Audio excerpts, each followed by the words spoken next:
Hello，重开了，大家还在吗？我去社区发个消息吧。哎呀，刚才出错了，重新开了。Hello，有人在吗？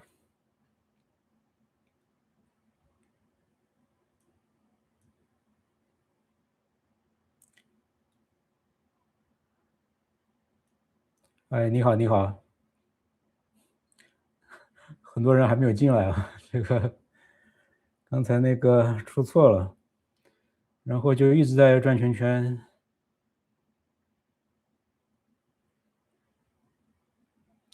然后我这边消息是发得出去，刚才，但是我的画面一直都连不回来，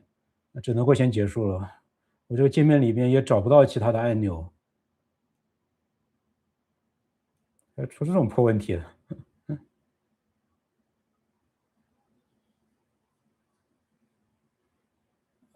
好的，我去那边留个言，都重开了。哎呀，手忙脚乱啊！我去看一下。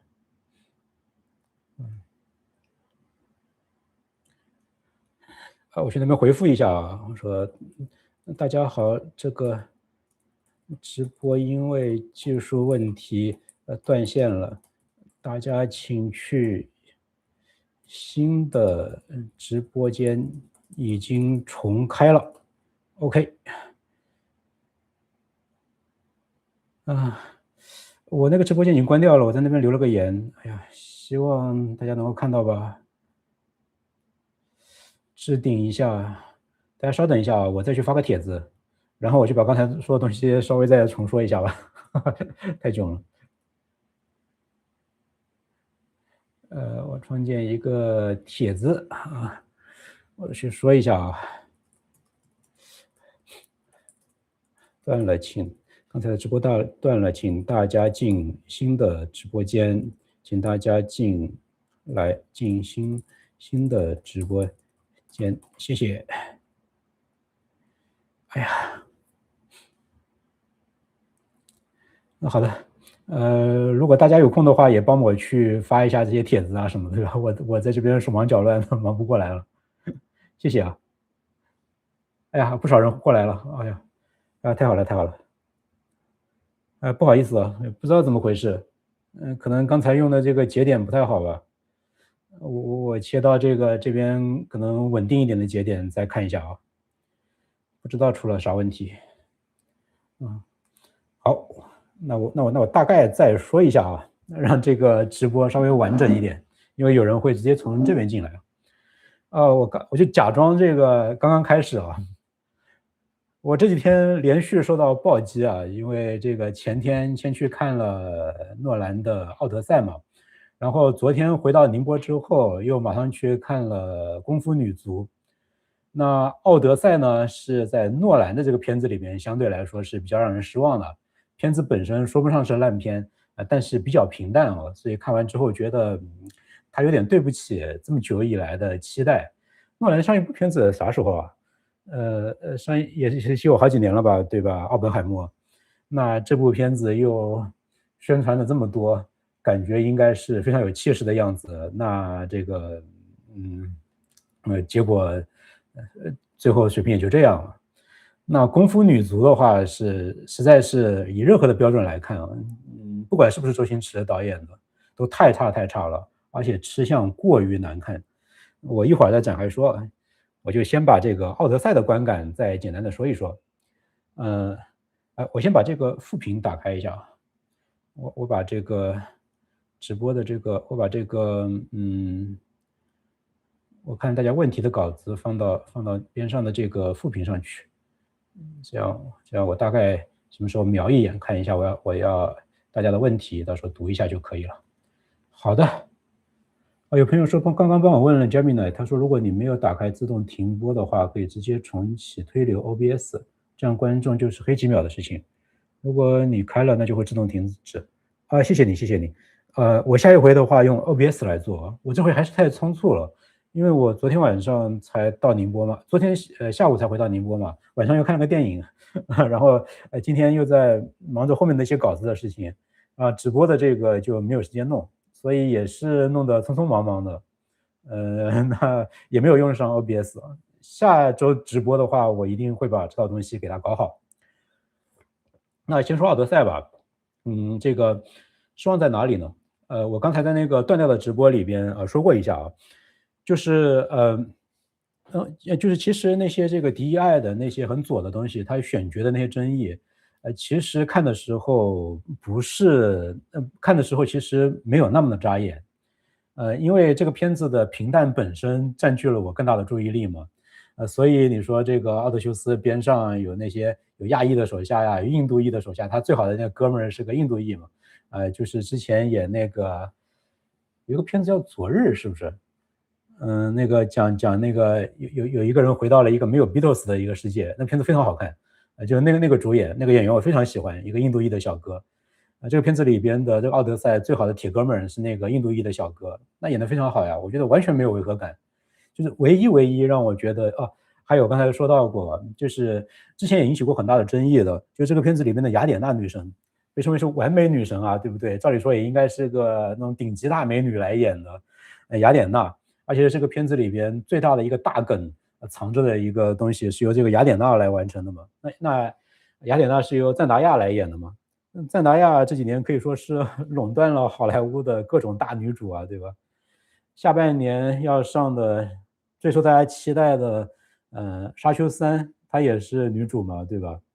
感觉这个形象啊什么也是受到大家挺多的这个质疑的。但是这个片子里面由她来演雅典娜，其实一点违和感都没有。为什么呢？因为这个片子，它整个片子先修改了这个原版的《奥德赛》，原版的这个荷马史诗的它的那个设定。原版的这个奥德修斯的话，完全是一个英雄史诗，就讲这个一个英雄打完了一场胜仗，而且是几乎就是因为他打赢了这个特洛伊战争嘛，是他想出来那个特洛伊木马那一招嘛，对吧？然后才结束了10年的僵持。最后把这个仗给赢下来了嘛，就是阿伽门农这边打赢了嘛。那后来就是他在海上漂泊了10年嘛，中间有7年是被一个女神给诓了，一个女神爱上他了，然后把他留在一个岛上，强行留了7年了。另外几年他就是在海上跟各种妖魔鬼怪斗智斗勇嘛，什么赛人海妖啊，什么科尔克，对不对？能把人变成动物的那妖怪啊。然后还有什么大漩涡呀，什么六足怪啊，还有那个什么独眼巨人嘛，最有名的，对吧？讲他就怎么样过5关斩6将嘛，不是留下了很多著名的梗嘛。这回还有很多人抱怨啊，就是这个《奥德赛》里边那个他们打独眼巨人的那一幕，原版贡献了一个西方世界里边流传了几千年的一个文学梗，就是他戳瞎了那个独眼巨人的那个独眼之后。独眼巨人问他说：“谁在伤害我？”然后奥德修斯说：“那个独眼巨人问他说：‘你叫什么名字？’奥德修斯说：‘我叫 Nobody， 对吧？’然后那个独眼巨人就是在那边受伤了在嚎叫嘛。别的独眼巨人听到他在那边嚎叫之后，问他说：‘谁在伤害你？’然后他说：‘没有人在伤害我。’然后奥德修斯就这样躲过了这个独眼巨人们的围攻嘛。”有这么一个梗嘛？这个梗被诺兰放弃了他觉得这个东西在他这个片子里面过于不正经了，他把这个梗给换成了一个反正更加平淡一点的一个处理。然后呢，这个片子就完全不是一个英雄史诗的一个处理了。哎呀，我这个说的有点刚才这个我这个直播节奏被打乱了，让我自己稍微调整一下。我刚才都讲过了，我感觉我整个气氛、整个氛围都不大对了，让我稍微调整一下。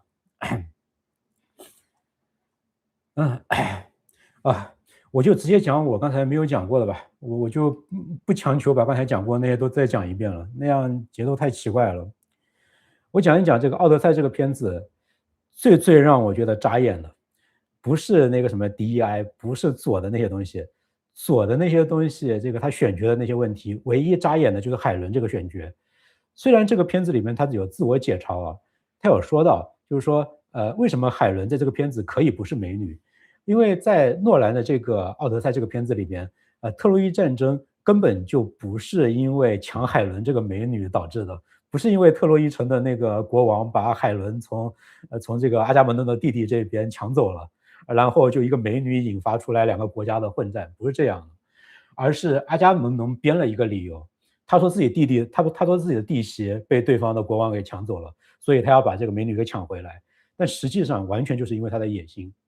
因为他的野心，所以他征调了，就是说服从于他的周边的所有的国王，包括奥德修斯，他这个王国也是被征召的嘛，然后一起去为了满足阿伽门农的一个个人的野心去打了这场战争，这是一个很合理的改编。所以在这个片子里边，海伦只是一个借口，她不需要是地中海第一美女。但是哪怕他说了这样的一个借口，海伦的这个选角也是很难服众的，因为毕竟在这个片子里边，海伦还有她的双胞胎的姐姐，就是同一个演员演的，两个人分别嫁给了古希腊世界里最有权势的两个君王。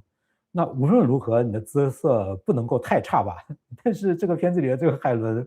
无论如何都不能够算是美女了，哪怕考虑族裔，考虑进来，皮肤深一点的女神级别的长相的多了去了，那也不应该是这位女演员这个样子啊，对吧？我觉得是这样啊，那所以我觉得除了这一点之外，这个片子里面的选角没有违和感，包括我现在要说顺了，我可以继续说了，包括雅典娜的选角，赞达亚演的这个雅典娜，雅典娜为什么是这样的一个样子呢？在这个片子里面完全说得通，因为这个角色身上藏着这个片子最大的一个大梗，就是要临近结尾的时候的一个大反转。这个大反转是彻底扭转了这个荷马史诗的原来那个基调的。这个大梗讲的就是奥德修斯为什么在外面漂泊10年，他为什么不回家？他的那个心结到底是什么？然后，而且是有一个就是反转相当强烈的一个东西的，他前面一直在铺垫，一直把你的注意力引向于另外一个东西，结果最后大家发现哦，原来恍然大悟是这样的。但是呢，这个东西也仅仅就是说是合格的，是说得通，但是不代表它是一个特别特别有多了不起的一个大反转。那好，那那奥德赛这个但奥德赛这个东西呢，最让我这个觉得，就 DEI 这个东西不是特别的让我出戏啊，最让我出戏的是什么呢？最让我出戏的是这个片子的规模太小了，这个出人意料吧？它的史诗啊，所有的预告片跟你看的那些画面的质感，那些放出来的物料的那种感觉，绝对应该是一个史诗级别的影片，对不对？荷马史诗也叫做史诗啊，它是源头啊。史诗给你的印象的话，是一个就非常庞大的一个东西啊。但这个片子呢，诺兰过于执着的要复现那个古希腊上古时代的那种感觉了。他可能通过考古，他可能有很多这种顾问，然后这些顾问告诉他说，上古的这个古希腊的那个世界，你说是一个国王吧，一个王国吧，对吧？那个王国可能就是一个小岛，多少人呢？几千人，可能就几百户人家，然后那个领头的就叫做国王。那么阿伽门农、斯巴达的国王，还有奥德修斯的那个王国就是个小岛。其实，在我们以中国的这个历史的这个体量来看，就是一个小村子啊，所以特洛伊战争以我们的标准来看，简直就是一个村斗啊！而他这个片子竟然就是这样拍的。你想那个特洛伊的木马，你就想象一下这个特洛伊的木马，那得是一个非常庞大吧，对不对？得是一个多少器械才能够拉得进那个特洛伊城的一个巨大的一个东西。以前我们看的片子也都是这样来拍的，但这个片子居然为了还原所谓的史实吧，那个特洛伊木马竟然就只有几人高啊！我不是夸张啊，大概就3层楼高。最后就是大概就是那么几十个人拿缰绳拉就可以拉进去了，躲在那个里边的就大概就只有10几个人，人叠人堆在里边，就这样的一个规模。然后特洛伊城全景有那么几个镜头，就真的是一个大一点的村子而已啊。然后最后奥德赛就是这个奥德修斯回家的时候多少人呢？一共就3艘船，不是那种郑和下西洋那种大宝船哦，就真的就是2排人坐在2舷，然后那个划桨的那种古希腊那种船哦，就一艘主战舰稍微大一点，大概有个这么30号人，然后2个小战舰大概也就是20个人吧，然后一共跟他一起回城的，你说这个奥德赛提起这个词的话，都是那种史诗的代名词，你怎么也得有一个什么巨型舰队一起返乡吧？结果这个片子里面就是3艘小船返乡，然后每上一个岛，这个整个片子就是他遇上各种妖魔鬼怪嘛，而且他们的战斗力奇弱无比啊，他们真的就是血肉之躯的人类，每上一个小岛，遇上一个什么铁甲巨人，团灭一半，然后就屁滚尿流的回到船上。下一个岛遇上科尔克，什么变成猪什么的，再下一个岛遇上什么独眼巨人，又损失一半，然后最后就是一艘小破船，然后就一艘小破船怎么回家，一点史诗的感觉都没有啊。然后最后那个来抢婚的那些，他这个片子最后讲的就是说他的太太、他的老婆一直在家里，他相信没有奥德修斯没有死嘛，然后在家里一直要等着奥德修斯回家，等于连场战争加上他回家等了20年嘛。中间有就是说各路那个他们国王里面的那些贵族要来求婚嘛，就是想把这个王后给娶了，然后他自己就当，然后那些求婚者里面势力最强大的就能够当上国王嘛，就窃取王位嘛，就这样的一个故事嘛。那这个就是2条线吧，一边讲奥德修斯的老婆，一边讲奥德修斯嘛。那结果那个你想象中是一群贵族对吧？到一个王宫里面去求婚，那是啥呀？那不就是一群村霸吗？就是一群村霸，就是村长带着一群人出去械斗，回家的路上迷路了，然后中间时间还有7年，娶了一个小老婆，在外面过小日子了，然后村子里的村霸就到这个村长家里面，想把这个村长的寡妇给娶了，说白了就是这样的一个故事，所以这个让我无比的出戏。那奥德赛就是这样，但是作为如果是一般导演的这个片子来看的话，是值得一看的。只是作为诺兰的片子来说，我觉得有点这个砸招牌了啊。好，那我再说《功夫女足》。《功夫女足》就是任何意义上的大烂片了。然后我强烈怀疑，这个片子就是连剧本都没有写完。他是连剧本都没有写完的，然后呢，不知道怎么就赶着开拍了。然后现在我这个我们现在看到的这个版本，功夫女足的这个版本，我怀疑他素材都没有拍完，他都不是他剪辑没有剪完的问题，他连这个他连素材可能都没有拍完。就是我们知道，就是大部分导演除了像陈凯歌那个极其变态的这个拍法之外啊，所有的导演拍电影的话，都不是按照那个故事线从第一幕拍到结局那一幕的嘛。他们都是说，比如说这个场景，是发生在是讲了第1分钟、第45分钟、第90分钟的事情，那就先把这几段都一起拍完，然后再去下一个场景，再拍下一个系列的场面这样的嘛。我怀疑就是说这个过程周星驰都没有走完，以至于比如说片子开头的一些部分，铺垫那个什么张歆艺演的那个角色，跟这些女足的几个主要的角色之间的一些情感纠葛的那些戏，都根本没有拍出来，都完全没有拍出来。然后不知咋的，我感觉就好像是，比如说拍到中间的时候，可能哪个老板要来验货了，可能那个老板来说，我们来看一看最近拍出来的这个东西观感怎么样啊？或者他们要商量后面的这个调整啊，什么时候什么这些东西的时候，就让那个剪辑师说，哎，小王啊，你过去你今晚熬一个夜，你把我们现在有的素材你就随便剪吧，剪一个东西出来吧，我们明天来大家一起坐下来看一看这个片子怎么样。我感觉我们现在看到的就是这样的一个版本，你知道吗？就里边剪辑的那种粗糙啊，就是，我以前我在很多场合都跟人说过，大家不要怀疑周星驰的导演水平，大家都公认周星驰演得很好，但周星驰的导演水平是被严重低估的。周星驰是一个非常非常厉害的导演，周星驰是一个节奏大师。大家如果去回忆一下这个西游降魔篇》里面那个朱刚烈登场的那一段，那个节奏处理简直就是顶级导演的水平，这个绝对是不夸张的。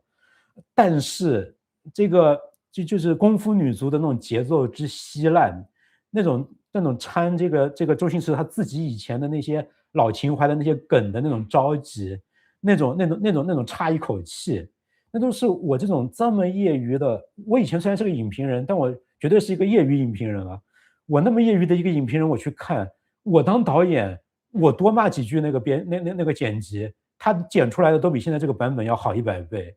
何况是周星驰呢？这不可能是周星驰真实的水平，绝对不可能是的。这个东西根本就是一个草稿，他现在给我们看的就是一个草稿，而不是一个最后完整的一个片子。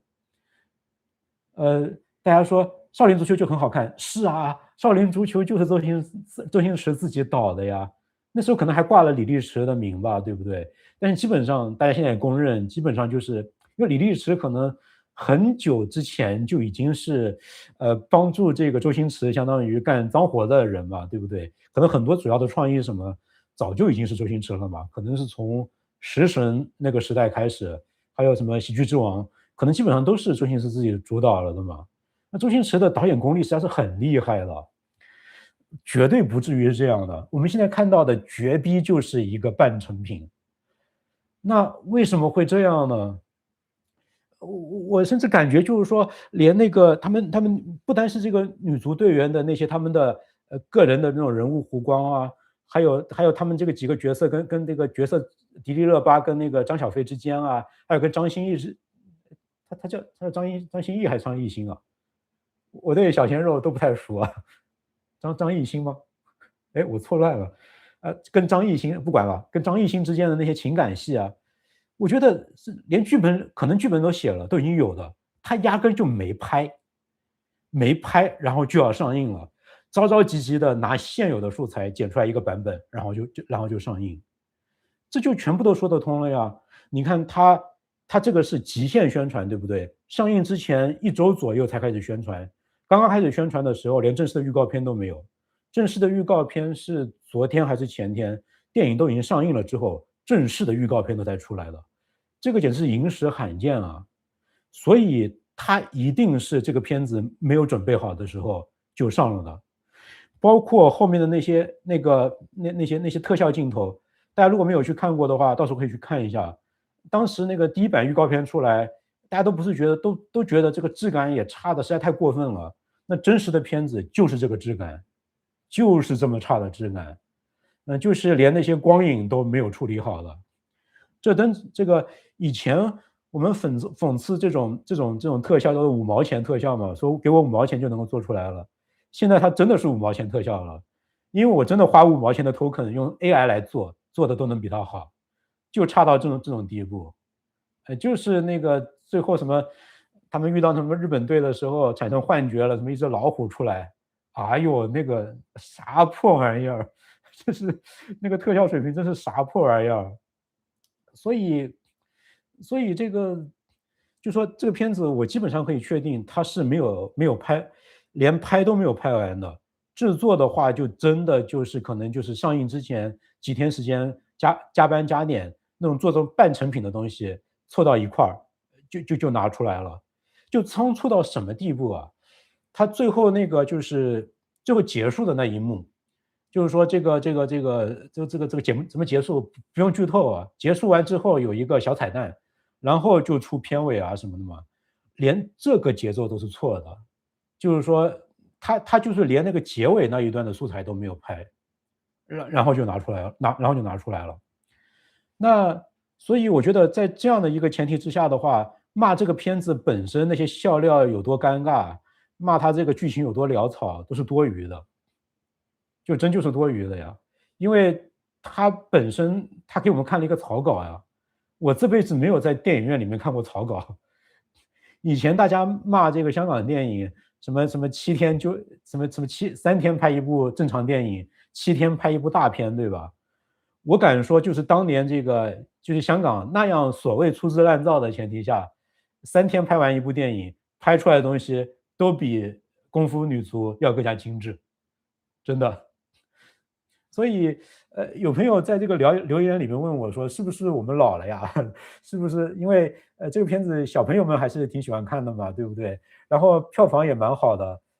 说明有很多观众是喜欢的。那是不是真的我们这个老登们、中登们，我们太老了，我们已经不太适合看电影了？我敢拍着胸脯说不是，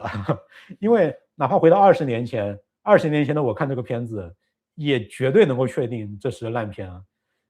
这是一部烂到家的一部烂片，是那种跟那种周星驰自己最好的片子，跟《喜剧之王》那些片子，跟他的功夫，这个《少林足球》这些片子，跟这些片子放在一起比的话，一个天上一个地下，只要你眼睛不是瞎的，你都能够判断得出来啊。这不是一个喜好的问题，不是我们这个眼睛瞎了，不是我们太老了看不懂电影的问题，这就是一个完全没有洗的一个这个烂出天际的一个大烂片。但也有可能他如果做完了，可能是可以的，因为他如果把一个整个氛围给搭好，然后把一个前因后果交代的不是那么突兀的话，那里边的那些笑料可能也不会那么尴尬，不会那种这个就是张小飞一出来就什么什么 Be water my friend，然后拿这个李小龙开玩笑的那些，周星驰的片子里面拿李小龙这个梗玩李小龙的梗海了去了，对不对？玩的一向挺好的呀。少林足球找那个什么陈国坤来演那些来搞那些东西，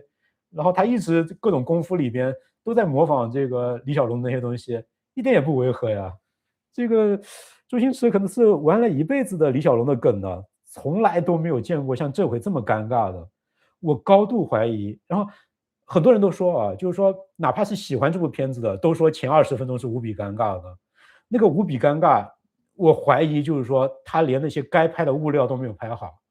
那个片头20分钟根本就不像片头，而像是前面已经讲了半小时的剧情之后应该有的东西，完全是这样的感觉。所以这个片子是没有拍完的，这个是我的判断啊。看看以后，等这个以后有一些内幕揭露出来之后，会不会印证我这个想法？我去把我家的空调温度开高一点啊，我已经冷得发抖了。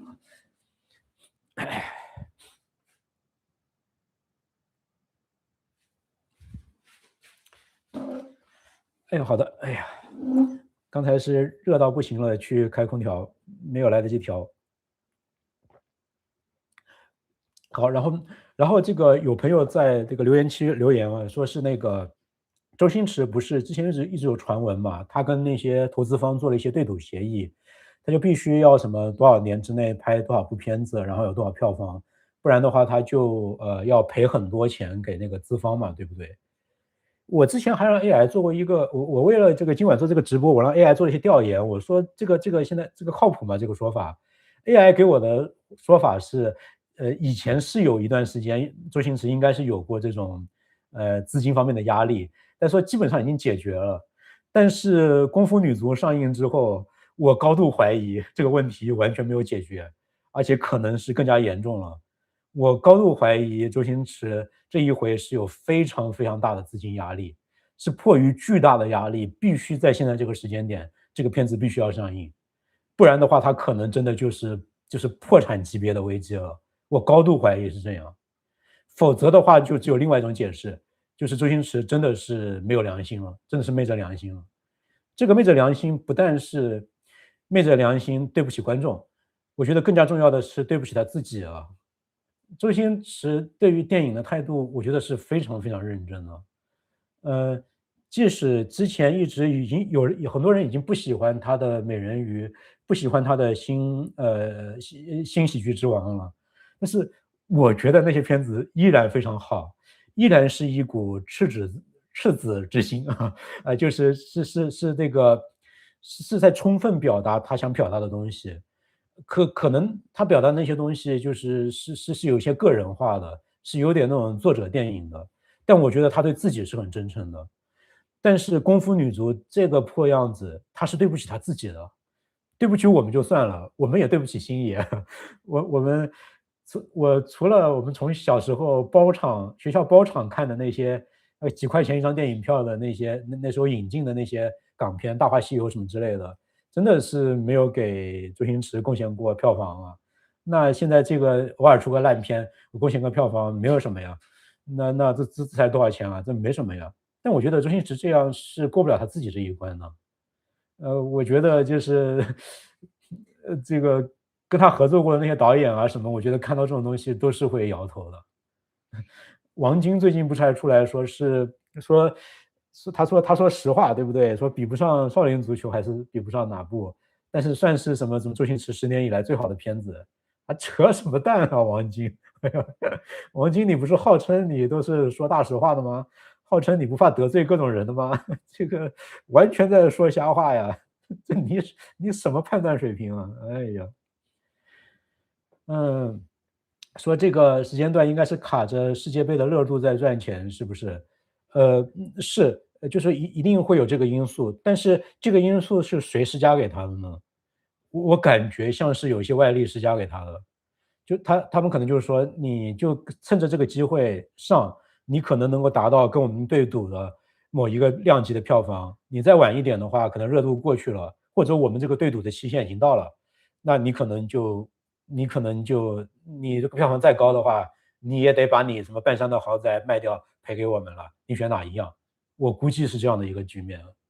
不然周星驰是对不起他自己的，这是我的判断啊。好，那我后面就我看一下我收集的这个大家的问题啊，有一些就是关于这几部电影的，我也没有做特别的整理，我就往下看啊，我就往下这个跟大家聊啊。有几位朋友都问啊，就是说小时候最喜欢的就是周星驰了，那他最好的结局就是不要再出来了，留着美好的回忆给这个世界，可他偏不。说真不要割韭菜了，这个经济下行期，这就是希望破灭期，就给大家留点念想吧。还有朋友说再来两次周星驰，再来2次的话，周星驰这3个字就可以从情怀变成票房毒药了。就觉得大家都觉得周星驰不要这样，这样真的不好啊。但我觉得这是他第一次真正的失手，前面几次我觉得都是他做了一些比较个人化的表达，但是这个真正的失手是这一回，这一回的话，应该我觉得是我这样的老影迷啊，我这个有30年了吧，对吧？从最早开始看周星驰开始，30几年的这个老影迷，这个我觉得太伤我们的心了。那所以，如果周星驰一直这样下去，会不会反过来消耗他的作品的这种他以前的作品的遗产和他的票房号召力呢？我感觉会吧。不是因为这个片子本身太烂，如果他还是就制作上至少是认真的，只是说笑点尴尬了，他还是在重复他80、90年代的笑料，那我觉得可以原谅。我作为一个老影迷可以原谅。这一回就是吃相实在太难看了，这个观感太糟了，实在是。那这是我个人的看法啊。那有朋友说，呃，这样的对赌协议也太奇怪了。呃，对赌协议本来就是冒很大的风险的，就是说，你要是赢了，你就赚大发了；你要是输了，你就后半生，你就给我打工，你就卖身为奴，就这种感觉了。对赌协议就是因为双方就有这个风险在嘛，双方可能就赌这个是不是最后就像赌博一样的嘛。最后只要我赌赢了，我就赚大发了，就是这样的，所以是有很大的风险的。有朋友说，我觉得是香港那帮人牛逼啊，牛逼的编剧，牛逼的配角，对吧？是，就是说，哦，其实我这回还有一个感慨啊，不知道大家，但这个观点，我脑子里面这段时间在想这个事情，我最近可以说踩了3连坑吧。呃，第一坑实际上不是诺兰呐，是周杰伦呐。周杰伦那个新专辑有多烂，大家也感受到了吧，对吧？他们是咋想的？新专辑叫《太阳之子》嘛，对不对？大家有没有觉得《太阳之子》是《太阳之子》里面最难听的一首歌？我就没有见到过一张专辑是把这张专辑里面最难听的一首歌拿来当那个主打歌的。我的天啊！那周杰伦怎么回事？大家有没有发觉周杰伦实际上是他自己成立了杰维尔，就是他自己走上了巅峰之后，他自己要掌控一切之后，他自己拿到了所有的话语权之后，他就走下坡路了。这是这是周杰伦啊。然后诺兰是不是有一点这个意思啊？诺兰也是什么拍蝙蝠侠三部曲，拍那个星际穿越那些片子，到达了这个巅峰之后，然后有了越来越多的自己有了话语权，他成了这个好莱坞一哥之后，他就开始慢慢的有点走下坡路了。我前面还跟这个朋友们聊起来过嘛，前几天说，我觉得星际穿越有点像是诺兰，他的这个分水岭嘛。星际穿越之前，他的片子有一种瑞士钟表一样的精密感，到后面就越来越倾向于有一些更多自我表达的东西了，他的片子就没有那么严丝合缝了。我感觉诺兰也是，他成为了一个，他有越来越多的话事权，然后他自己要掌控一切。你看他，为了这个什么，这个反华纳，对吧？跟华纳决裂，都跳槽到环球啊什么，他基本上就自己一个人说了算了，最后就搞出来《奥德赛》这种，我觉得是他职业生涯最差的一部作品。那周星驰不也是吗？周星驰以前有多少人在帮他呀？他身边有多少能人啊？对不对？就像刚才大家说的，边上全部都是这个香港的顶尖的一些制作人在后面支撑着他呀。他后来不就是这个等于是有点众叛亲离的感觉嘛，一度对吧？有很多跟他合作过的人都是再也不跟他合作了，但现在也留下来不少人了。那很多人就是再也不跟他合作了，那也是他自己掌握了话事权之后，那最后就这样了。会不会这是天才们那种宿命啊？呃，就是其实天才很多时候可能是不知道自己的边界的，那可能我们普通人更加不知道，对吧？只不过我们普通人没有那种机会，所有的资源都堆到你身边，你自己可以随便造。但是天才们有这个机会了，结果他们最后可能就一步迈到了自己能力边界之外。我觉得可能有这样的一个规律在里边啊。所以其实天才可能很多时候也还是要有大哥带的。我记得以前高晓松在小说还是《小松奇谈》里面他说过一句话，我特别有感触。他好像我印象中他是采访完一个那个已经退出江湖的一个音乐大佬之后，他好像是跟那个音乐大佬说，他说以前我们是有大哥在的，然后后来就没有了，像你们这样大哥走了之后，我们现在都只有自己干了。那个高晓松说的非常的伤感，那当时我非常有感触。那我觉得这个道理可能这些天才他们听不进去了，他们实际上要有大哥在的，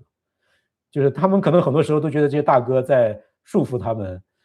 最后怎么可能电影公司的老板不给他们最后剪辑权，得给他们配一个那个商业片的剪辑，有一些编剧有一些剧本不能让他们就那样写，得有一些商业元素。这些要求实际上很多时候你回头去看都是合理的，但是天才不想这样啊，受束缚，最后实际上全部由他们自己独打一面，实际上很难了。很多东西。有朋友说，维伦纽瓦比诺兰好一些。维伦纽瓦现在没有崩啊，维伦纽瓦我觉得还是品质保证啊。维伦纽瓦越来越有一种取代诺兰成为新的一哥的感觉啊，是吧？那沙丘我觉得第二部的剧本跟第一部相比，我觉得稍微代入感弱一点点，但还是很顶啊，对吧？希望三不要烂尾啊。好，我继续看大家的问题啊。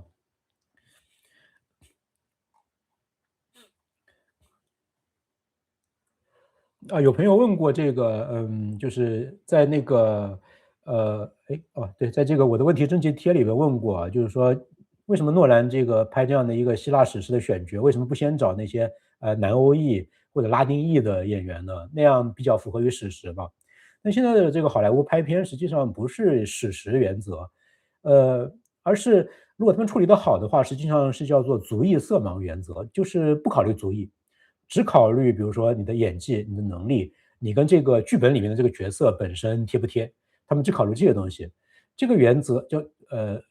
族裔方面的色盲原则，就是假装我看不见族裔，看不见你的皮肤是黑的、白的，你是亚裔还是什么，只考虑你适不适合这个剧本里面的角色。那么在这个基础上唯才是举啊，是这样的一个原则。那我觉得这个原则本身，如果你真的这样贯彻了，我觉得是没有问题的，我觉得没有问题的。我在前面那些视频就是讲那个好莱坞为什么那么左，讲黄金时段的政治宣传那本书的时候，最后我不是讲到吗？我去看那个汉密尔顿，我们前几年去看的时候的话，已经不是当年的原班人马了，那个巨豪华的原班人马了。我们看的是应该是现役的，可能是第二波了，第二班那个人马了。然后也还是五颜六色的。演汉密尔顿的是一个拉丁裔，唱得非常好，然后演他对手那个博尔的还是一个非洲裔，还是个黑人，然后他的演汉密尔顿的太太的，我记得也是黑人吧，然后他的一些家丁啊，还有他的战友啊什么，各种颜色，亚裔啊什么都有，毫无违和感，因为唱得太好了，这个故事本身又太好了，演绎的太好了。在这种时候，我觉得没有任何问题，政治正确没有任何问题。如果你真的唯才是举，你真的找了最好的演员来演这些片子，没有问题，无可厚非。问题就在于你是不是真的唯才是举啊？就是说你是不是真的在这个足艺色盲的前提之下选到了最好合适的演员啊？那在这个原则之下，这个片子里的选角，我觉得大部分是没有问题的。雅典娜没有问题的，刚才说过，还有那个西农啊，对，我想起来前面没有说，就是那位变性的那个艾利奥特·佩吉，他演了片子里面其实很核心的一个角色，西农，就是奥德修斯手下的一个小兵。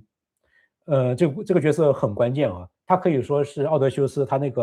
后来那个负罪感的一个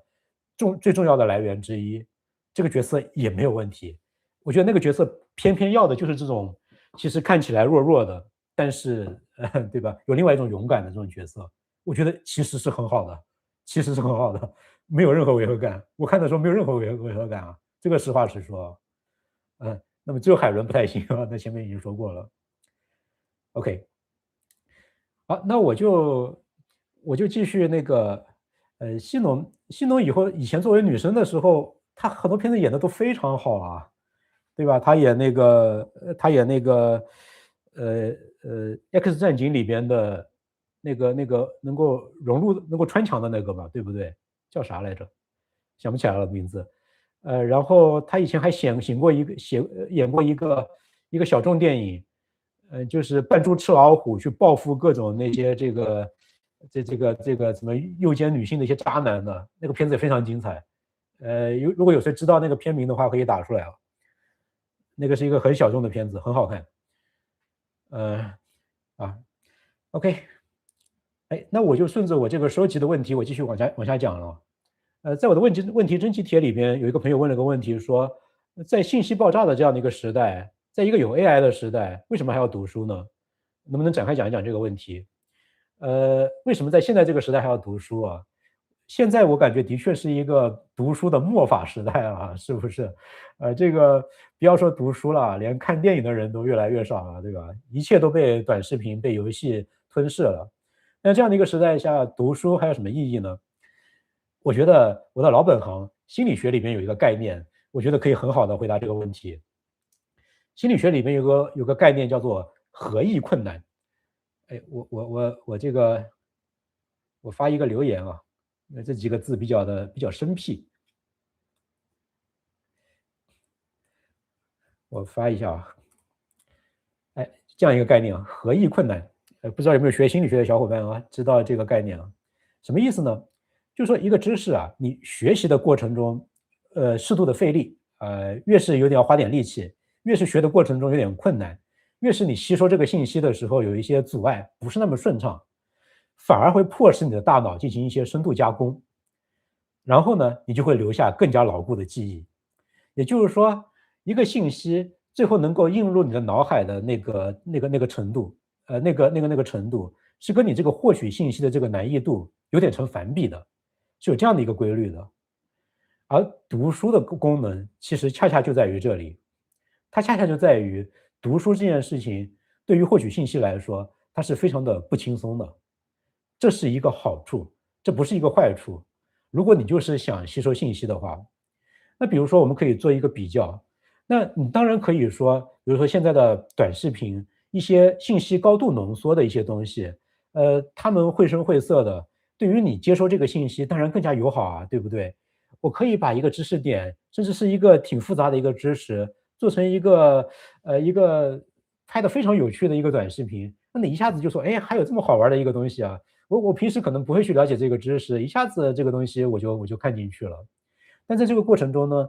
这个信息对于你的大脑来说是非常非常简单的一个东西，你是不太会去对它做一个深度的加工的，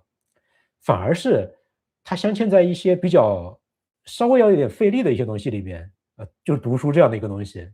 你要自己去集中注意力，你要自己去联系上下文，你要自己去补足一些前后的推理，甚至有的时候你要停下来想一想，或者仅仅是什么呢？仅仅是比如说大家听我讲述这样，可能这本书里边最后留在你脑子里边的，也就是那么几句话的一个道理而已，对不对？但是你们有没有过这样的一个经验？如果我只是把这个道理拿出来跟你们讲，你就像一个就是从这边进去，那边就出来了。你听那个道理的时候，你觉得这个东西还挺有道理的嘛，第二天你就再也想不起来了。但是我说这个道理的时候，我一期节目下来，给你举了1、2、3、4、5个例子，然后我还告诉你这个道理的推理过程。虽然事后可能这些东西你都忘了，你都已经想不起来了，但是最后那个道理本身可能就印在你的脑子里了。有没有这种经验？有吧？可能会有吧。那读书就是这个道理。我现在在做这种长视频，可能道理也在这里。最后肯定不是说，大家这个听完这个，大家听完整期节目之后，里边所有的例子什么都记得，我自己都不记得。就是做完节目一段时间之后，它从我的脑海里面就很快的就消退了。但是你看我自己做这个节目，那我就一定要去想里边的那些起承转合是怎么样啊，逻辑环节是不够顺畅啊，我的加工就比大家更加深一层，那我可能我记得的东西就比大家更多。所以呢，在现在这个时代，看书也好，看这种长视频之类的东西，看这种稍微困难一点的东西，价值可能就在于这里，就在于这个合意困难这样的一个角度，呃，就在于这样的一个东西吧。我觉得这是一个可能短视频不太容易取代的一个东西啊。短视频就是乍一看信息密度非常非常高，它可以在我同样高的时间内，可能能比我塞多20倍的看似有用的信息直接塞给你，但是那样对你的大脑来说，实际上你吸收不了那么多的东西的，可能反而是这种我们这样形式，对吧？最后反而能有一些东西，那么一点东西留在大家的脑海里，可能有这样的一个东西在。OK，这是我的这样的一个回答。不知道这位朋友如果看到的话，对这个回答满不满意啊？OK，好，再下一个问题，呃，有人问了这个诺兰为什么与华纳决裂，对不对？又回到电影了，我这个没有特别整理过。这个诺兰是最近2部片子都是跟环球电影公司拍的嘛，对吧？他之前的电影一直都是跟华纳合作的嘛。他跟华纳合作其实主要是因为这个华纳对于这个院线不是特别上心嘛，他们就喜欢什么，甚至一度是让这个院线电影跟HBO Max 他们的那个流媒体直接同步上映嘛，好像在疫情期间嘛，然后而且还没有跟这些导演打过招呼，没有跟诺兰打过招呼，那一回把诺兰给彻底惹毛了嘛。诺兰是非常非常维护院线电影的嘛，只是因为那个事情跟华纳闹掰了，然后就跳槽到，他们也没有跳槽不跳槽吧，大概就是他就是跟环球影城，不是环球影城，就跟环球合作了嘛。那所以这个大概是这样吧。但是有一点非常有意思啊，就是说当年在华纳的时候，华纳不是拍过一部片子叫《特洛伊》嘛，大家看过吗？就是那个布拉德皮特那个，当时上映的时候其实好评没有那么好多啊，但是后来里面的片段什么，尤其最近在网上一直在流传，反而是口碑越来越好了。特洛伊那个片子本来华纳就是那时候已经有剧本了，他们本来是想让诺兰拍的，诺兰也真的思考过特洛伊的一些情节，关于那个我刚才吐槽过的那个只有3层楼高的那个特洛伊木马，然后那个特洛伊木马一开始是陷在那个预告片里大家看过吗？看过了吧？就陷在那个海滩里边的这个场面，他当年就是十几20年前，他在那个接到那个特洛伊那个项目的时候，他就构思出来了。结果这么多年了，慢慢酝酿，最后变成了这个《奥德赛》这个故事，也挺有意思的。好，下一个问题，哎呀，我们的问题真是天马行空，什么都有啊。有一个朋友问了，怎么样看待美国公开的 UAP 影片？UAP 我一直都没有啥意思，没有明白啥意思。如果我没有理解错的，就是不明飞行物那些影片，是不是啊？如果我理解错了，你们留言跟我说一下啊。这个朋友问的就是怎么样看待最近美国政府又解密了一批那个不明飞行物的那个影片，是不是？那这些东西，我觉得我的观点是完全都不能够证明有外星人来到过地球啊。为什么呢？很简单，这是一个普遍的道理啊，就是有这样一句话嘛，大家肯定听说过啊，就是越惊人的结论就需要越充分的证据来证明它。那你要证明外星文明已经来过地球，或者现在还在，那这是一个极其惊人的结论，这是颠覆科学史、颠覆文明史、颠覆所有主流认知的一个结论啊。那要证明这个结论，就需要一个无比充分、无比震撼的跟它对应量级的证据，而不能是现在摆在我们面前的这些模糊的一个影像，无法排除是不是有人恶作剧，无法排除是不是设备的误差、设备的故障的这样的一些东西，无法排除那种能够交叉验证的这样的一些东西。你说没有这些东西，我就不能够相信。那除非你要证明这么强的一个结论，你要给我相应的证据，就比如说，你能不能够拿出一个材料来？你说这个材料是地球上没有的，只有外星科技可以搞得出来的，这个材料可以交给这个世界上20个独立的实验室分别去检验，有没有这样的一个东西？有没有？有没有一个什么外星人的尸体？别像是那个之前的那个搞出来什么阿根廷还是南美洲的那个就一眼假的那个破东西，你有没有一具外星人的尸体能够拿给这个世界上20家权威的实验室去独立的做检验？有没有？一个都没有。有没有那种能够经过多个不同来源的这个传感器同时记录的，同时都能够公开原始数据，并且能够交叉验证的这样的一种异常现象的数据？有没有？一个都没有。以上这些目前支持外星人的证据，全部都是说一个什么退休的将军，我发誓以前怎么外星人跟政府有过交涉，都是一个人信誓旦旦的说我被外星人绑架过，都是一个莫名其妙哪里冒出来的一个考古学教授说我有一具外星人的尸体，开一个莫名其妙的发布会，然后后来就不了了之了。大家权威实验室发邀请，各种原因就没有下文了，全是这种东西，一个符合我刚才说过的标准的都没有。所以这些影片我觉得全是要么是设备故障，要么是一些什么大气现象，乱七八糟都是这些东西。好，好，下一个问题是关于这个微侵犯的，是我们之前的一个话题啊。有一位朋友提到说，现在面对一些这种，就是说拿着这种微侵犯说事的一些人，他如果一旦就是说你做了一些让他们觉得他们受到微侵犯的一些东西，然后他就举报你，他就人肉你，他就用一些网暴的手段对付你，比如说他还举了一个例子啊，说最近有一个人在网上大概就是点赞了一个就是有点非主流观点的一个贴文，然后这件事情就被人扒出来了，然后甚至他的工作单位知道了这个事情，然后就要解雇他。那这个东西，这位朋友说就感觉跟好莱坞的取消文化非常像，的确就是非常像。那他问遇到这种情况有没有一些好的方法来回应，来保护自己，有没有这样的一些应对之策吧？那我想来想去吧，这种应对之策，我觉得有2个版本啊，一个怂的版本，一个硬核的版本。怂的版本就是那没有办法呀，大家以后就不要用真实的，尽量不要用真实的身份表达一些比较极端的，哪怕你认为是正确的意见嘛，对吧？甚至都不是特别极端。我的说法不太对啊，我的说法不对，我说回啊，这个口误不是这样，就是说是那种就是说有点非主流，你知道这个可能是对的，嗯，没有任何该受到伤害的你自己被网暴的理由，但是它非主流，那这种意见的话，怂的版本，怂的应对的方法就是不要用真实的身份去表达这一类意见嘛，认怂嘛，对不对？这是怂的版本啊。那硬核的版本呢？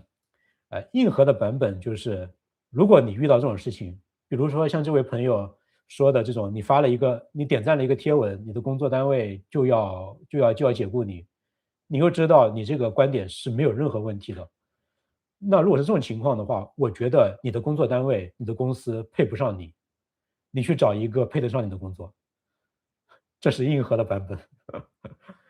那么，如果你要执行这个硬核的版本，那就意味着，当你在点赞这条贴文的时候，当你在以你的真实的身份在发表你的真实的观点的时候，你就要做好与这个世界抗争的准备和决心。那只能是这样啊，对吧？大家都要为自己的言行付出代价嘛，哪怕这个代价是不公平的，那没有办法。那我自己啊，写完这个之后，我自己扪心自问想了一下，我大概是介于怂和硬核之间，就是说有一些观点我敢真名实姓，在咱们频道就说，对吧？但有很多我不敢说，所以我是有选择的硬核，有选择的怂，我是薛定谔式的硬核和怂啊，我是介于两者之间，只能这样啊。我很多时候是个怂人啊。呃，哎，不好意思，我那个鼻子要那个有点鼻塞哦，喷一下药，不太雅观。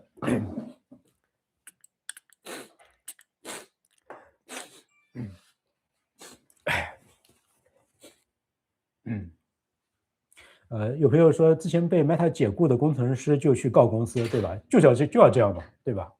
就要硬核一点嘛，就跟他如果那就跟他杠到底嘛，对吧？那他们凭什么呀？呃，然后这个，哎，我家狗子又想进来，不管它。你们听到芒果叫了吗？它在外面扒门，非常想进来啊。好，下一个问题啊，有人看到了这个，还是奥德赛啊，烂番茄的新鲜度98%，现在有多少啊？估计还是这个水平吧，吓人啊，简直，这个是非常非常吓人的一个好评度啊。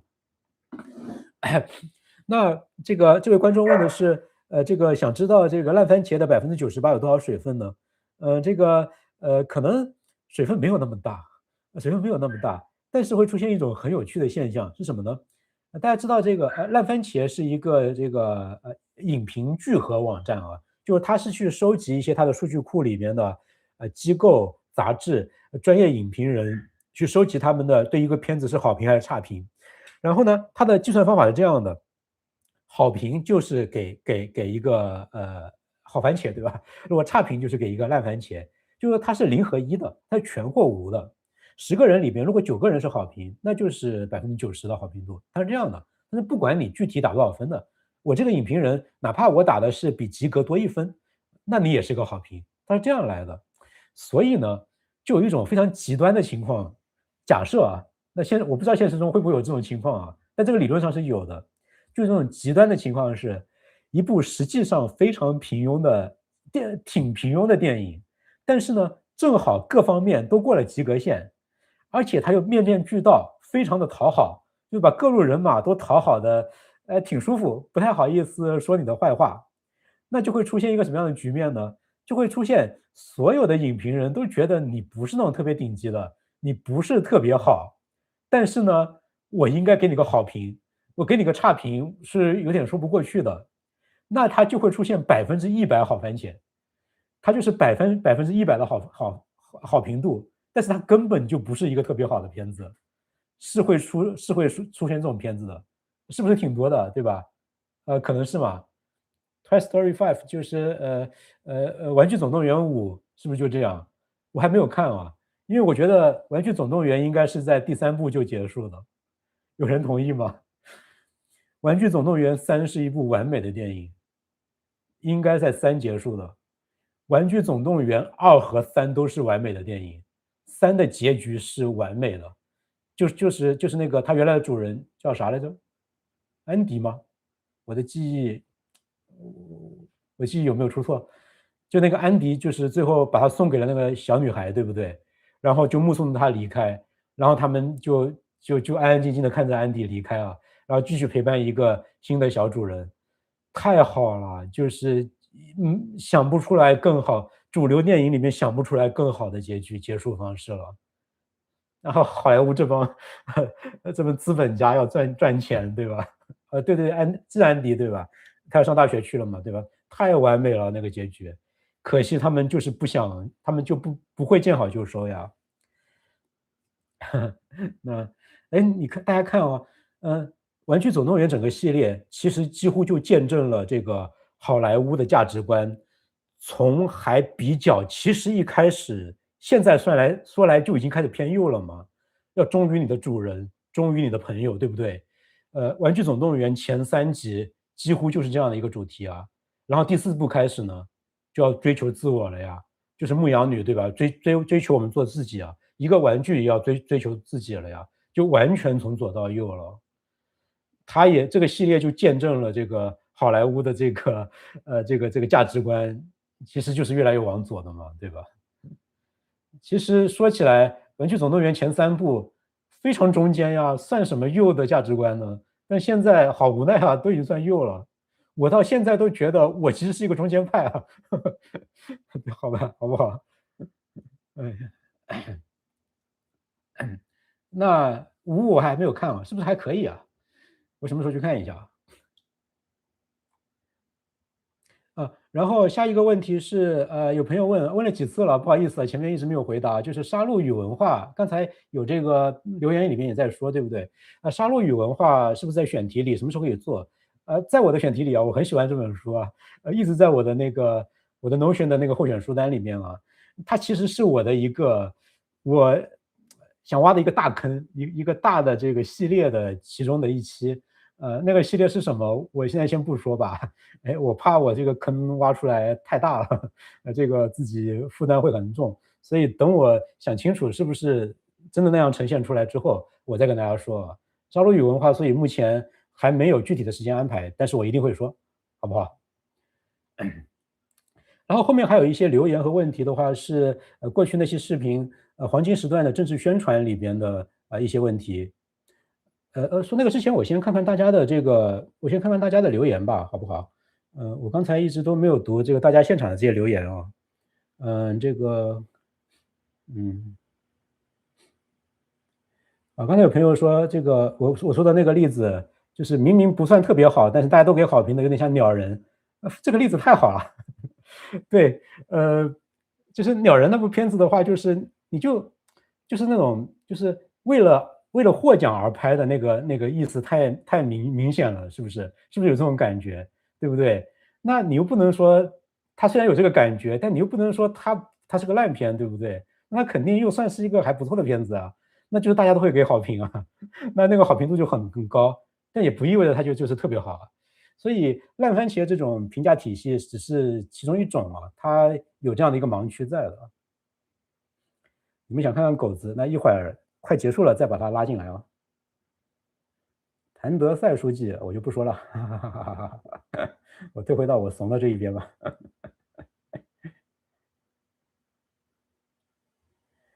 嗯，然后杀戮与文化啊，对对对，刚才我回复你了啊，对我会讲的。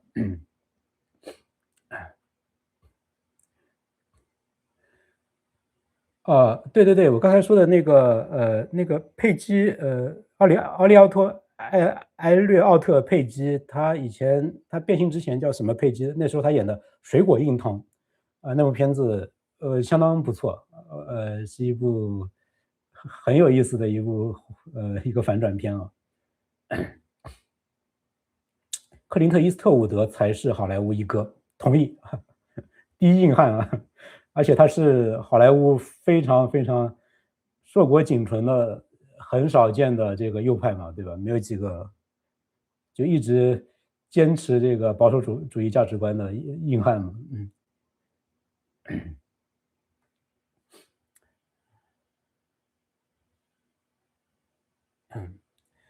有一说诺兰请黑人演海伦是在做社会实验，现实跟故事都是因为女人引发纷争。黑海伦在剧里有一句对白：“我为我引发的事感到抱歉。”那在这样解读的话，也的确啊，这个那是可以这样说呀，那就有意思了，那真的是这个，就是戏里戏外一起完成了一部这个一起成就了一个文艺作品的完整性，对吧？那有道理啊，有点意思啊，嗯。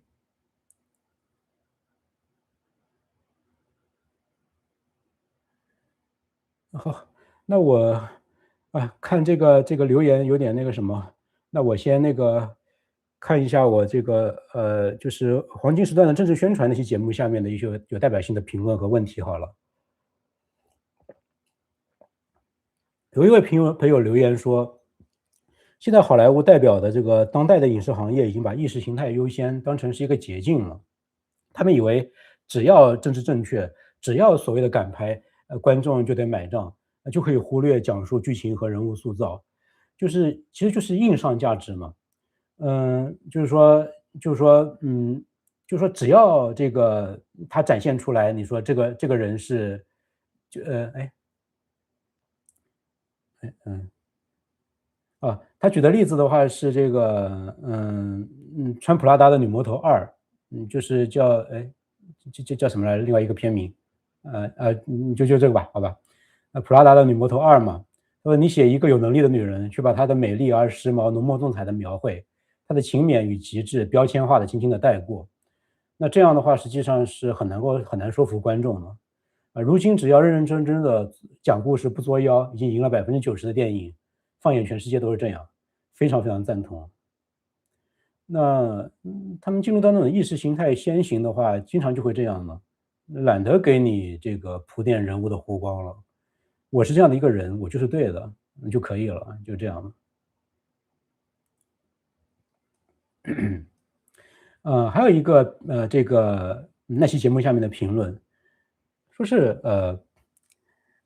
他的意思是右派不要只讲理论啊，也要学会讲故事。他这样说的：过去右派或者保守派太过于强调秩序和理性，而左派的确有这个先天优势，就是本身立场就是解构秩序、推崇感性，而这类偏向于这种浪漫主义的东西是非常有感染力的，是天生有感染力的。所以实际上左派的很多故事是更加先天的，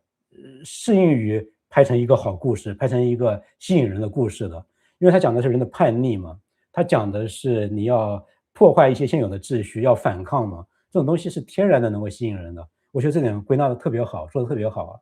然后他接着说，最近几年左派之所以扑街，就是因为踏入了当年右派的盲目，他们的论述处处都带着那种倒钩，会伤人伤己啊，对啊，跟刚才的那个评论相呼应啊。他说觉得如今右派不能够单纯提出理论，也要懂得讲故事，还有就是要保留温和的态度，保留中间的倾向。我觉得这个说的太好了，非常赞同啊。但是我补充一点就是大家有没有发现一个很有意思的一个趋势啊？你看，在现在西方的主流舆论里边，咱们频道讲的那些主流的书，各种那些什么骂这个特别左的那些东西的，骂欧洲特别左的那些东西的那些书，那些东西在今天反而显得很叛逆啊。在今天的这个西方的这个主流舆论里边，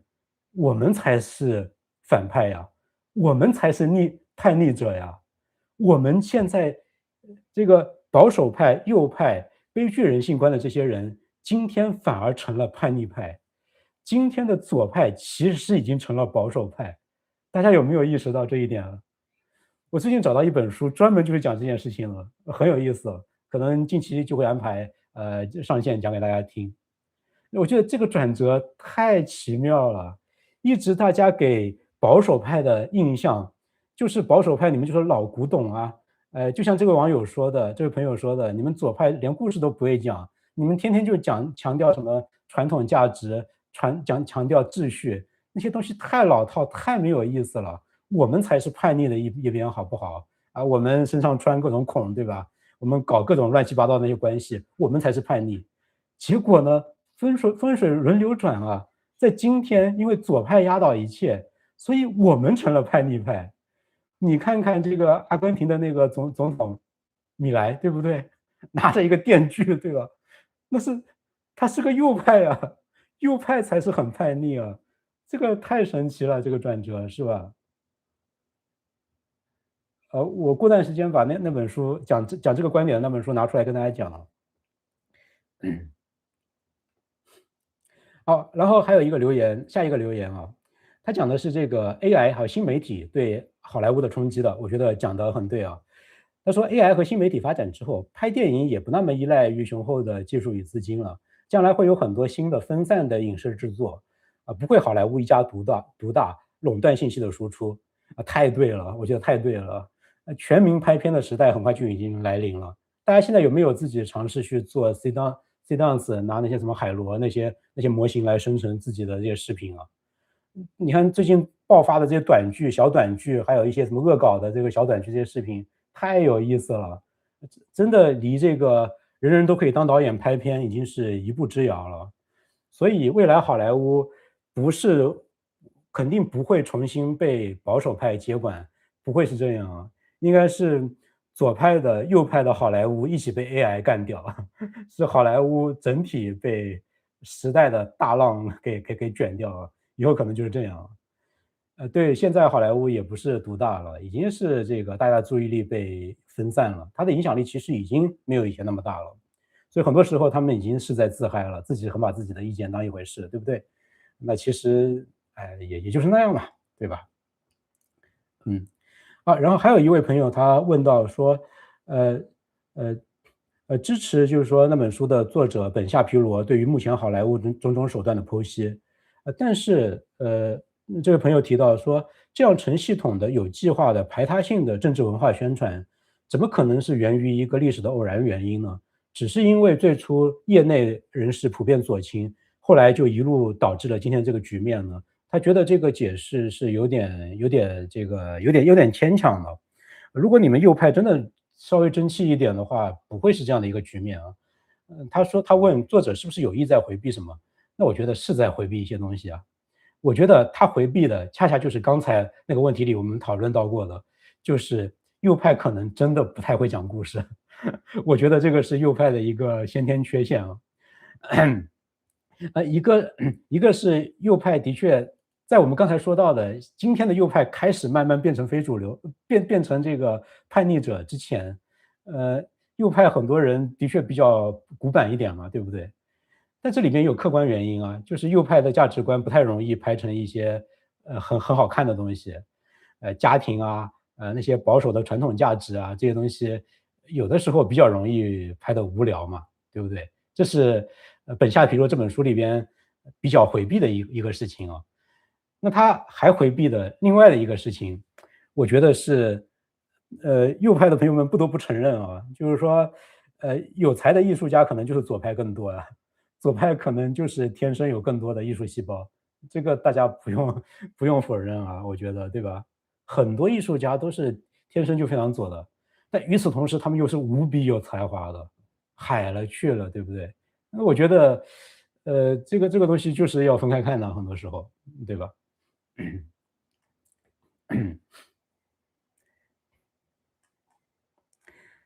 然后还有一个朋友在问我，就是中文世界有没有自己的保守思想？他的那个问题是，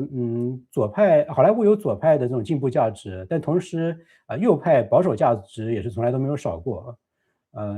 他举了一个例子，叫做《杨侦探》。《杨侦探》是什么片子啊？我没有看过。有朋友提到，《阿甘正传》就是右派拍的。对对对，《阿甘正传》是最好的，就是说这个保守派的电影。那这是《阿甘正传》这是好莱坞的一朵奇葩呀，里边就是全部都是站在保守派这一边的。那个片子里边的这个自由派就是一个比一个傻叉。那个片子是那个是很神奇啊。然后回到刚才那个朋友的那个留言，他问的是那中文世界里面有右派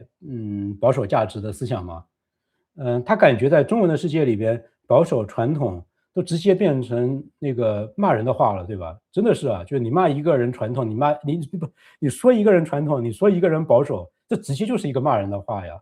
不是，至少在欧美的话，两边经常是跷跷板的，对不对？两边基本上势均力敌的，哪怕有的时候会一边压倒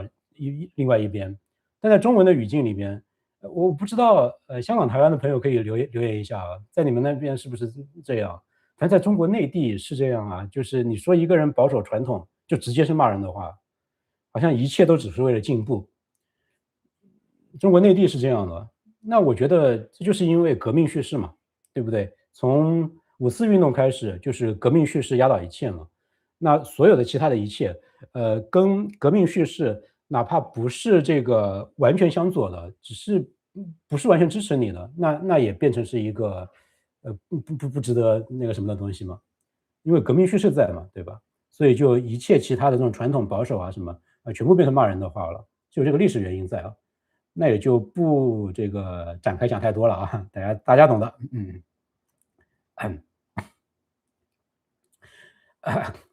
然后有一个这个上期节目的评论啊，我觉得太有才了。这个有一个朋友说啊，他说这就是我为什么说好莱坞，我们一直在说好莱坞那么左嘛，然后他说这就是为什么我总是选择观赏恐怖电影的原因，因为看恐怖电影实际上是一种修行，而且充满了美德。因为恐怖电影里面有平等，所有的角色无论人种、价值与观点，绝大多数人都会领便当，这个非常的平等，对不对？然后非常的多元。他说各种传说、信仰与认同皆可放在电影里，非常的多元，对吧？也符合多元的价值观。然后恐怖电影还非常的谦逊，它恐怖电影是在各种神底，对吧？在各种神底，是读神底吗？我白字啊。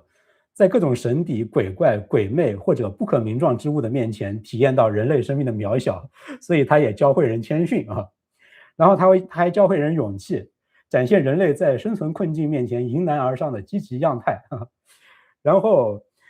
恐怖片里还有各种文化价值。恐怖电影多数对于一个族群的文化与禁忌有非常深入的考究，它会增广观影者的见闻。所以恐怖电影也非常利于我们增加对多元文化的理解。然后恐怖片呢，它有思维方面的价值，它以怪物或者鬼魅作为视角的叙事方式，展现其非人类本位主义的宏大精神。哇塞，这个价值好厉害啊！最后呢，恐怖片里面的恐怖片里的存在常会引导人类深思自己的行为是否合乎道德，所以会引发我们的反思。所以恐怖片是在这个价值观上最伟大的一种电影类型啊！要多看恐怖片啊，好妙好妙啊！这个真是妙哉妙哉啊！最近有好几部恐怖片上来啊，这个痴迷我刚刚看到一半，我一会儿在流媒体上继续，然后后世我也要去看一看啊，这几部恐怖片也不知道怎么样啊。然后我刚才在这个开始直播之前，刚刚看到的还有一位朋友留言问我看不看日本的轻小说，看不看动漫。小时候看动漫很多呀，对吧？看着七龙珠长大的嘛。七龙珠看过漫画，我可能都看过10遍以上，几乎闭上眼睛，那些画面就直接能够在我脑海里边重现。然后我是九九奇妙冒险的深度粉丝嘛，这个我的老粉丝们都知道啊。是在九九奇妙冒险风靡全世界之前，我就已经是对它深度痴迷了。那就更加不用说进击的巨人了。我不就是那个传说中的知乎大神吗？这个进击的巨人画到一半的时候，很多里面的谜团啊什么都是我解开的呀，都是我在知乎上的那一堆文章解开的呀。虽然很多预测也没有对嘛，对不对？但是我也做了很多深度解析啊。然后问我看不看轻小说啊？我不知道哪些算轻小说呀。乙一的算吗？比如说我之前在帖子里面刚刚推荐过乙一的一些作品，乙一的小说好像就算轻小说吧，对不对？那我很喜欢，我非常喜欢。因为很多时候，看文学作品不需要那样的铺陈嘛，对不对？有一些，它可以在一些文学手法上稍微简单一点，然后直接把这个小说里面最刺激的一些东西拿出来。那我觉得这样的小说也蛮好的，就比较接近于那种我们看电影的那种体验嘛。我觉得我们这个时代可能更喜欢轻小说里面那种，就直接有点单刀直入的那种表达方式啊。有朋友问主播：“你是心理咨询师出身吗？”我不是心理咨询师出身，是这样的，心理学里边呢，心理咨询只是其中的一块内容，但是这个心理学里面是有很多很多其他的东西的，比如说认知心理学，进化心理学，有很多研究人的一般的行为、一般的心理的，可能跟这种心理异常完全无关的东西，有很多很多，有很多很多的研究是不涉及心理咨询的。那我是学心理学，我学的专业叫做实验心理学。我的导师是杨志良老师，是这个国内实验心理学的泰斗之一吧。我是杨志良、郭秋燕夫妇两个带出来的学生。呃，我学了呃硕士博士嘛，学了7年心理学，然后当了10年心理学老师，在大学里边，但我没有做过心理咨询。我的朋友里有一些非常厉害的心理咨询师，呃，比如说像陈海贤老师，最近还刚刚见过，这个下回如果有机会的话，找他来跟大家做个连线直播，啊，他如果赏面的话。嗯。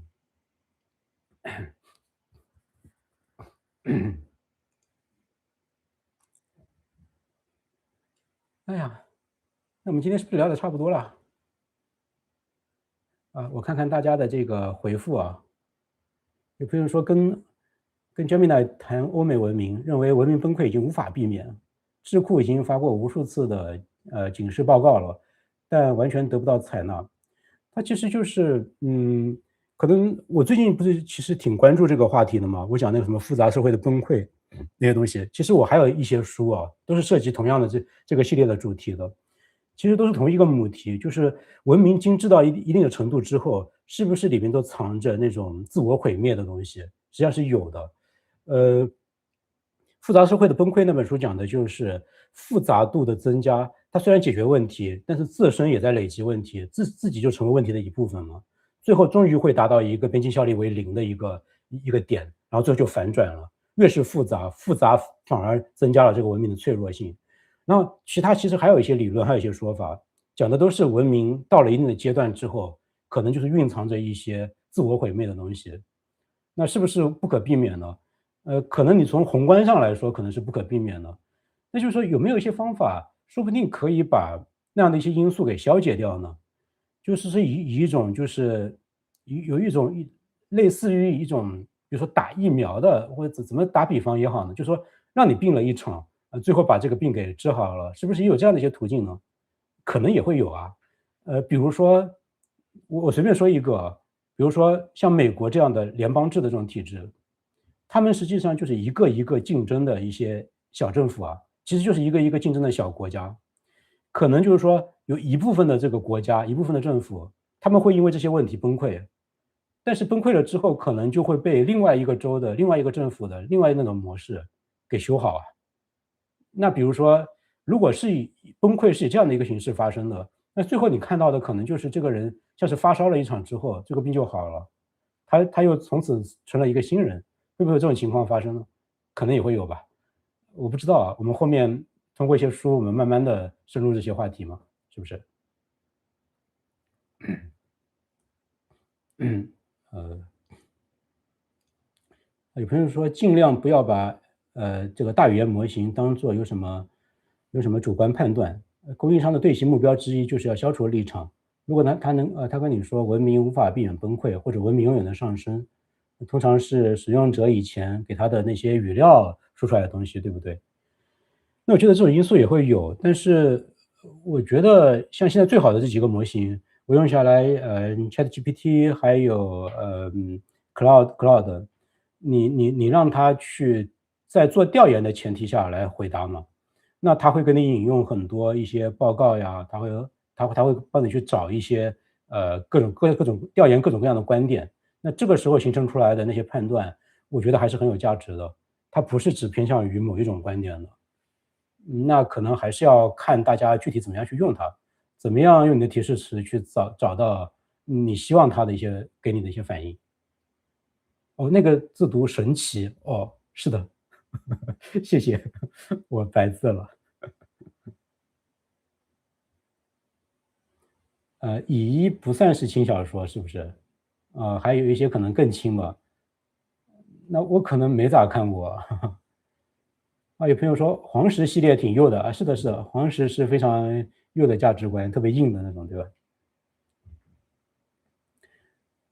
我太太就很喜欢看看这些黄石系列，我觉得她编的一般般啊。我太太比我右多了。以后如果我们做会员节目，我尽可能让她来给大家到目前来给大家讲一些书啊，跟她比我是中间派呀。嗯。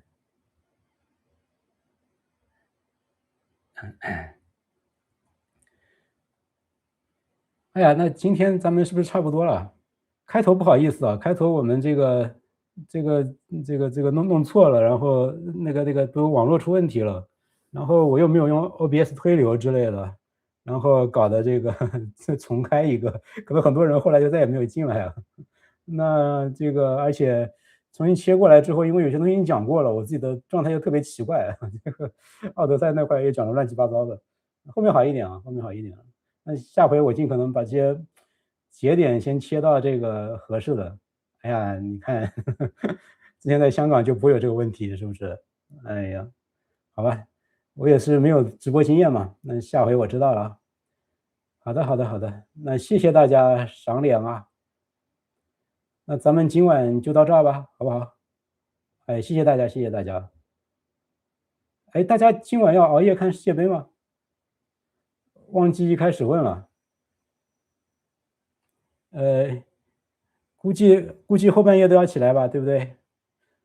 我今晚3点要起来啊，然后这个还要把我女儿叫起来。然后我女儿说从来没有熬过夜，也没有看过世界杯，今天就半夜把她薅起来，一起看场球赛。我们一场都没有看直播啊，因为前面她去参加夏令营了，然后我们在香港住在酒店里边，看不到香港的收费频道。香港是只有一个收费频道在播，看不了，一场比赛都没看，今天完全错过，完美错过。整个世界杯期间都在香港的酒店里。好的好的，所以赶回来了，就决赛必看。好的好的，那大家就是休息一下，晚上去看世界杯吧，好吧？我们再见了，我就下线了啊。好的好的，那我关了，拜拜拜拜。